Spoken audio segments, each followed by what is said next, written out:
For 18 years, Reyna was a criminal attorney in a nonprofit public defender's office. While she found this to be a fulfilling career, it was challenging balancing being a lawyer and raising a family.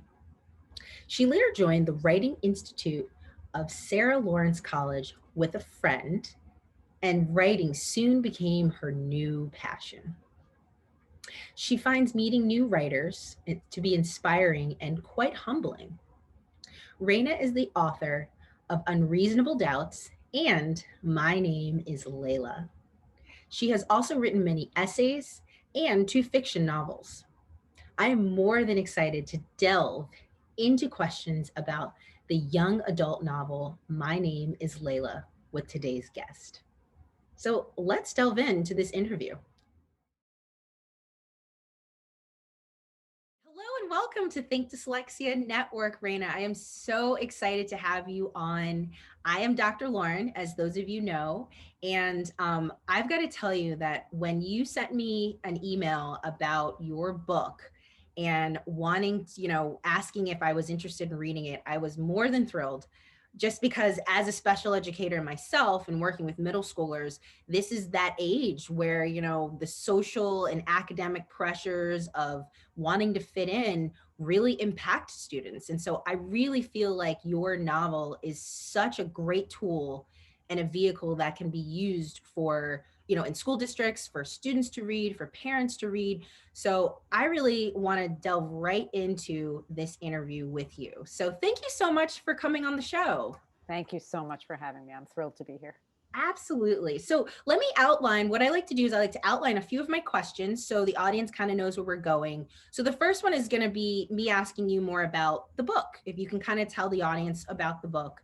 The second one is you were once an attorney and now you're a writer. So I'm really interested in hearing that story. And then the third question is more about like how I just said I relate to Layla's character being a middle school educator myself, and I'm curious to know if you feel like school districts should use your book as a tool. And I'd love to hear more about that. And then the last one is who would you strongly recommend this book to? Teachers, parents, students, all of the above. So very excited to delve into that. So let's start with our first question. So for our audience who has not read My Name is Layla, can you give us a synopsis and share a little bit about who Layla is in the context of dyslexia? Sure. So the main character's name is Layla. That probably doesn't come as a surprise, but in fact, it's actually more complicated than that. Okay. Her father gave her the beautiful name Layla. He was a big Eric Clapton fan, and then he abandoned the family. So you know Right. straight from the beginning of the book that she's being raised by a single mom. Her mom is an emergency room nurse, and she works night shifts. Right. So there's another disconnect there. She very much wants to be there for her two kids. It's Layla and her older brother Nick, but she's supporting the whole family and she's doing what she has to do. And she often is on a different schedule, sleeping during the day when perhaps her daughter needs her. So those are kind of the main three characters, or Layla, Nick, and her mom. The dad kind of makes some appearances, which we could talk about later if you want. And her big brother Nick is 18. He's got her back.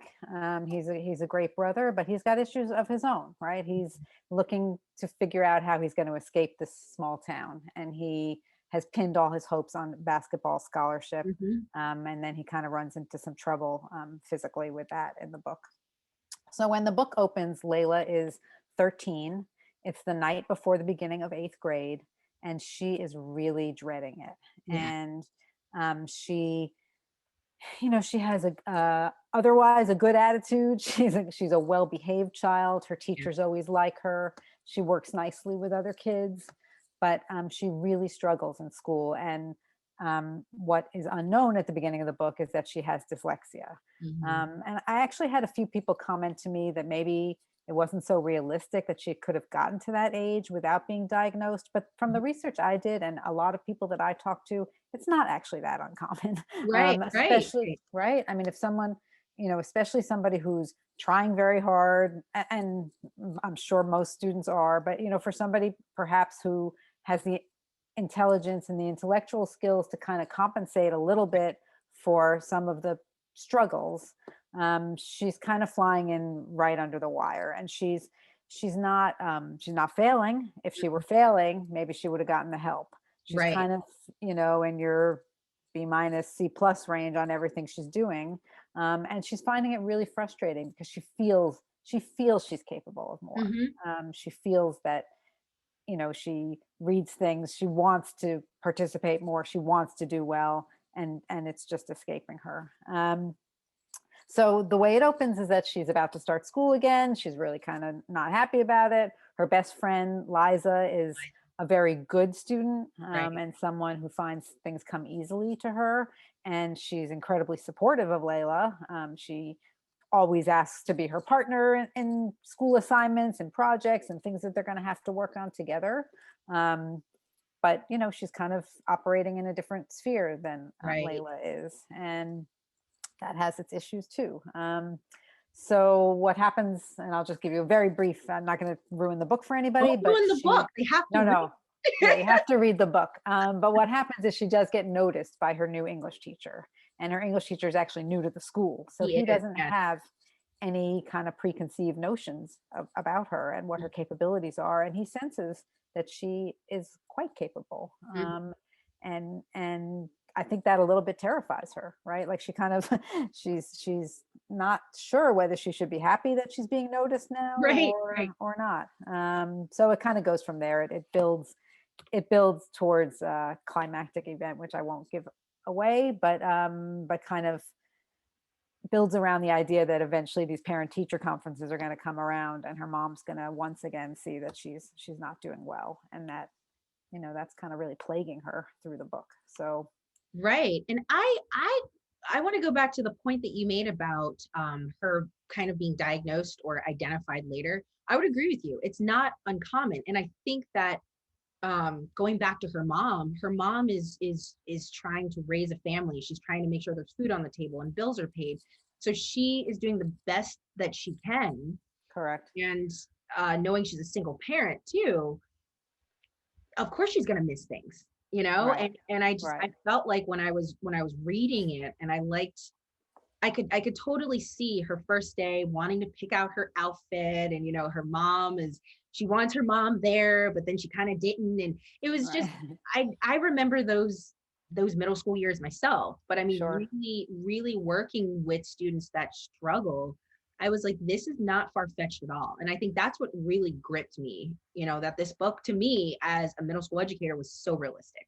And I think So there's also another small element, not small element there, but because her father hasn't been involved, and I'll give this little part away. I mean, she finds out later on that he has struggled all yeah, his life with reading, and because there is a large genetic genetic component, component. Hmm. she wouldn't have known about that. Clearly, the mom didn't know about the Yeah, dad, right? right. Whatever reason, and that's very, I think, in the end becomes very meaningful to her because it Hmm. gives her something that she shares with him, and he immediately, she says in the end, he immediately understood this like huge thing about me, even though we don't really know each other yet. And Right. and they do share that, and but that would have been another clue, is what I'm saying. If you had an Sure. intact family and we knew that the dad had this trouble, maybe she would have been focused on a little earlier. Right, right. No, absolutely. So I want to shift into the next question to kind of talk about your old career. So you were a former criminal attorney and now you are a full-time writer. What inspired you to kind of shift? I mean, those are two different worlds. What inspired you? So they're definitely two different worlds, and it was quite a journey. And I'll just let you know briefly. I did. I actually represented people on appeal. So these were people that were already convicted of crimes, Mhm. and they were seeking to appeal their conviction to a higher court. And so a lot of it really was telling stories, right? Because what my job was to try to frame the story about this person who wanted a second chance, Right. and to somehow show something about them that the court could say, okay, this person deserves a second chance. Whether it was a legal question, it always had to be a legal question. But Right. in addition to the legal question, there was a whole sphere of kind of, how do we present this person in a way that you will see something redemptive about them. Right. Because Right. judges are human, right? They want to help people that they feel deserve a second chance, and of course they often help people that don't deserve, but that just fit the criteria of the law. But there is definitely an element there, and so there was a lot of kind of storytelling in that job, and I did it for almost 2 decades. And then at some point I was always aware when I was doing that you only knew a very small piece of the story, right? You knew, or I knew, what was happening at the time of the crime. Right. And then I knew a little bit before and a little bit after. But I always felt like I was missing a huge chunk of the story. Like, you get a 25-year-old guy who robs somebody, there's a background there, right? There's a Yeah. story. There's And a family that didn't support him, or there's a problem in school, or there's something that leads up to that. And those kind of questions started to really bother me, and they were questions I was never going to get an answer to. So in the end, when I decided I'd had enough of doing that kind of work, switching to the writing wasn't really all that different, because it gave me the opportunity to look for those answers. And I know I'm making up those answers, right?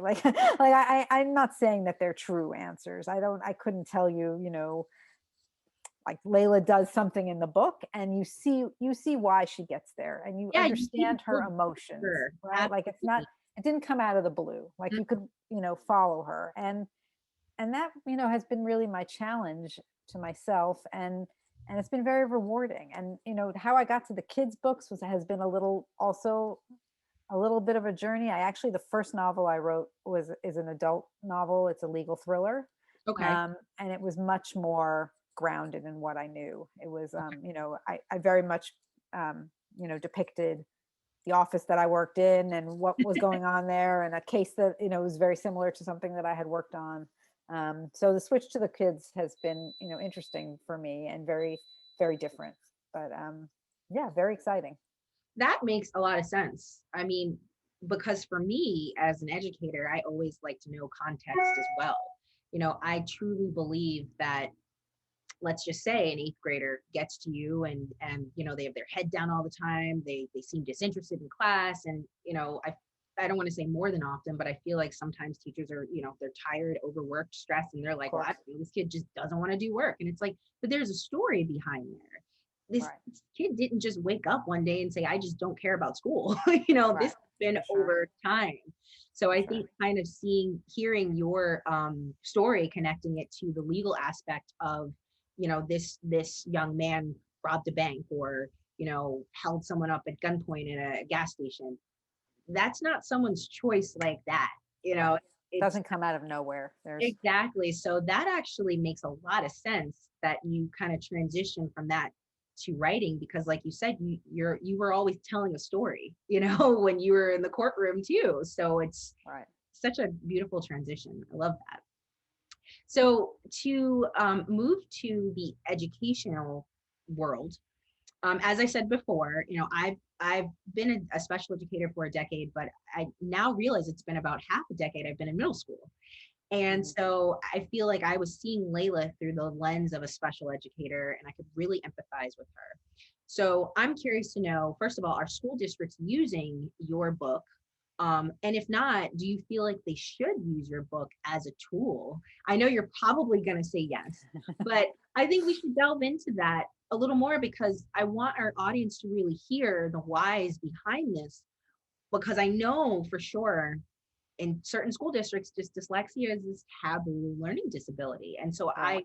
I'm always trying to find ways to bridge that gap. So if your book is something that's a phenomenal tool, that's relatable, why not?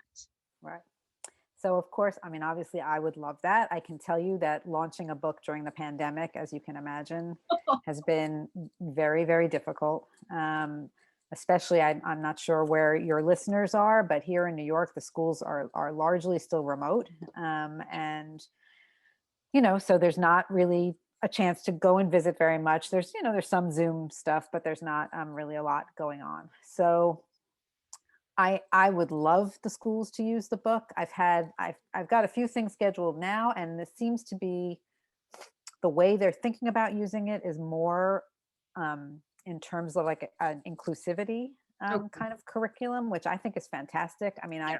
I think this book has two natural audiences. It definitely has an audience for kids that are facing struggles with language-based learning issues, Right. because I think it's so important to see yourself in literature. I mean, that's Absolutely. clearly the whole movement now, and it's so right. And to see yourself as the heroine, and even here, Layla is the heroine, but she makes some drastically stupid mistakes, and yet she recovers, right? She's resilient, and she has a support group around her that allows her to move on and to Right. keep going. And um, so I think it definitely is a hopeful Mhm. book and an inspiring book. I would hope for those students, but I think it's equally important for students that don't face those particular challenges, because everybody has challenges, Yeah. right? So maybe they read beautifully, but they're dealing with a chronically ill parent, or maybe they read wonderfully, but they have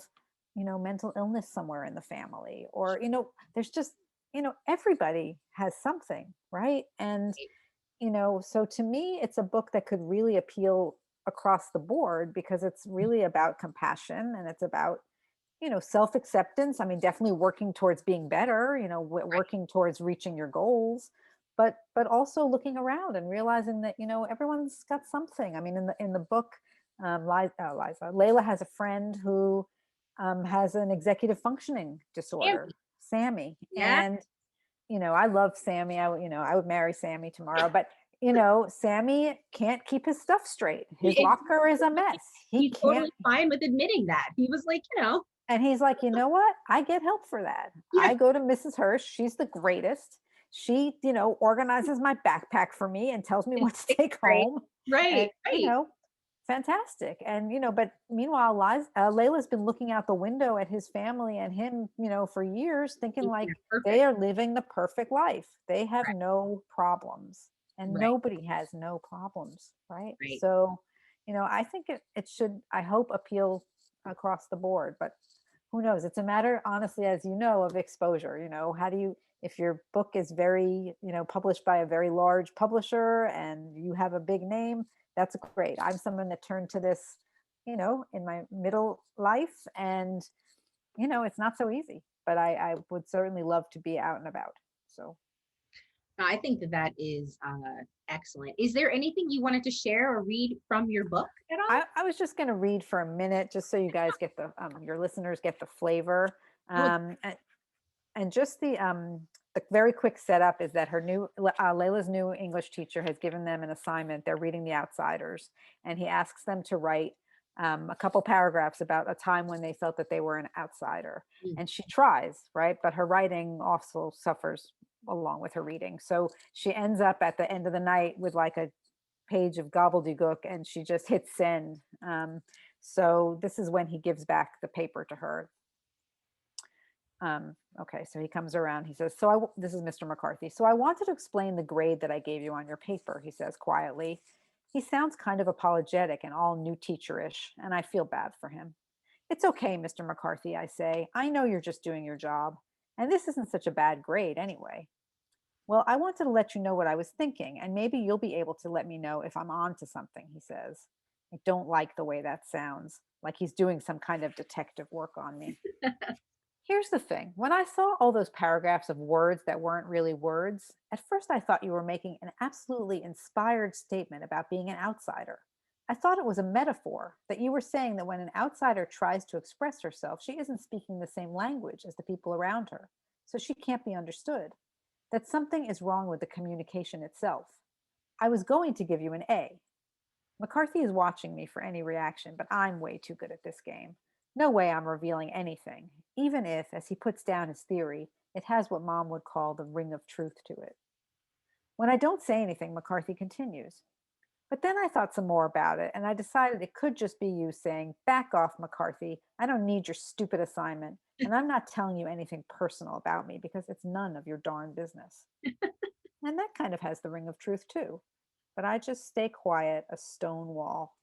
So I was going to give you an F. McCarthy stands up and goes to his desk and writes out a pass so I won't get into trouble in science when I show up 10 minutes late. I don't tell him that my lateness will mean that I am even more lost than usual, and the whole period will be a total waste now. So, because I can't tell if you're brilliant or just stubborn, I averaged the two grades and came up with a C plus, he says, handing me the pass. I hope if you deserve the A, you'll tell me, and we can take it from there, McCarthy says, nodding once at me and then turning his back to write something on the smartboard for his next class. I definitely remember that. Yes. Thank you for sharing that. Yeah, that's sort of their first moment of real connection, where she realizes, like, maybe this guy not so he's bad. trying to help here. I don't know what's Right. happening, but. Right. No, absolutely. And I really appreciate you reading a part of the novel. So those of you who are viewing can really get excited about reading this book. So this goes to my last question. If and I know we touched on this in this question, but if someone said to you, what would be one audience that you would absolutely recommend this book to? Would it be teachers? Would it be parents? Would it be students? If you had to pick, who would you pick? I'm not sure I can pick. I have to tell you that it's getting a really good reception with the adults that Yeah. have read it, which, I kind of wasn't expecting because, it's marketed obviously for kids. It's Right. obviously a kid's book. And I figured, a few of my friends would read it. They're adults, but Sure. they're, it's really getting a nice reception from adults that are reading it, and they seem to find it moving. A number of people told me they cried at the end, which Yeah. that's nice. But definitely kids. I mean, obviously, it's a book for kids, and as I said, I wouldn't necessarily say it has to be kids facing these issues. I mean, I'm visiting now, in the next couple of months, a bunch of parochial schools, Okay. and which is great. I'm having a big I'm addressing like the incoming freshman class at the Catholic school near me, 130 girls, and Wow. and that's fabulous. Yeah. And I'm not sure exactly, what I when I spoke to the librarian there, she said it is because of that inclusivity element that, understanding. She said there's a lot of stigmas. There's stigmas around learning differences. There's stigmas around single parents. There's stigmas Yeah. around, obviously about mental illness. There's always stigmas. So, these are issues that kids need to get comfortable with, and they need to see that the girl next to them who's coming to school and is not going to have the Thanksgiving with the huge family is still a quality person that they should get to know, Right. and not make them feel bad that they're in a different situation. And I think some of that may be exacerbated by the fact that these are parochial schools, that Mhm. maybe some of the families are less diverse that way, but Right. I don't know. I mean, there's clearly enough going on that they wanted me to come in and share Layla with them. So, I'm super excited to go. Any schools that will have me. I honestly, I can't remember, Lauren, if I sent you the curriculum guide, but Did and it's on your website, right? and it's on my Thank website. And you for that. I love that. it's a great tool. You Yeah. don't need me to come. I'm happy, very happy if you want to, teach your class with however many kids in it without me coming to visit. That's also fine. Sure. Yeah, no, and also too, I want the audience to know that you can always check out Reyna's website. So it's on the link below. And also too, you can purchase your book on your website and through Amazon, correct? Um, you can't actually buy it directly from my website, Okay.